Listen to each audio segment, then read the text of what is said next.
Okay, boys and girls, hope you enjoyed the quick recap. And so, number 26, who can believe it? Number 26, the name for Jesus today, because we're in the New Testament part of our I Am book, and we're thinking about the name Cornerstone. Now, you might not know or might not have heard the word cornerstone before, and I don't really know very much about building, but what I do have with me today are some things that you might need if you were going to do some building. So, let's have a look. This is our toolkit. So we've got our saw, and we've got this screwdriver. I've got my hammer. I've got my tool belt to keep everything in. There's a lovely spanner. And my tape measure, that would be really important too. If I was going to build a house, I would probably, I'm not even sure what this is, I'd probably need all of this stuff here. And actually, I would probably need a builder to do it for me because I'm not very good at building things.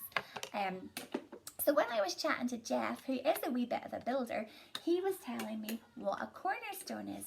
And he was telling me that a cornerstone is the first part, the first stone that gets put down whenever you are building something. And it's what everything else is built around. And if the cornerstone is not right, then nothing else will be right in the whole building. So the cornerstone is so important. It's what the whole house or the whole building is measured from, and it's the first bit that you would put down if you were building a house or a building. So our story today is about two people who wanted to build something. They wanted to build a house. Now I have two other things here. So what I have here is some sand. And you can see, oh, this feels really weird, that sand will change shape. It's very crumbly. It doesn't have a very firm or very solid shape. Sand will just change shape depending on how you squeeze it and what you do with it. And sand is really, really good fun for making sand castles. This is actually building sand. I think it's used for building, but still it has the same properties as other sand. What I also have here is a big brick.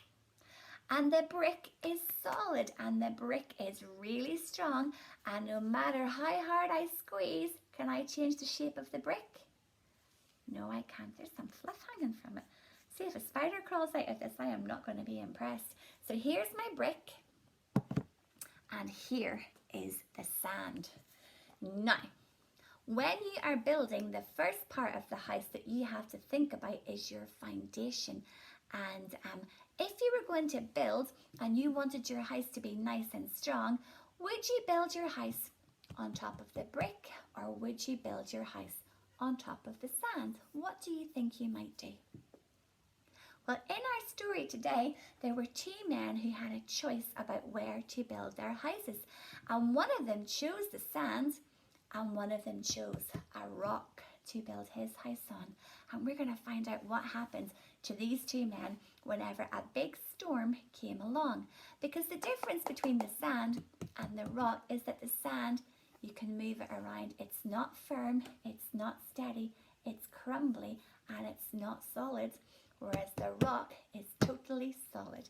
I'm a little bit covered now. So while I go and wash my hands, I've got a little video clip for you coming up now to explain the story of these two house builders. And this is a story that Jesus told to the people who were listening to him to explain how important it is to choose the right foundation for your life.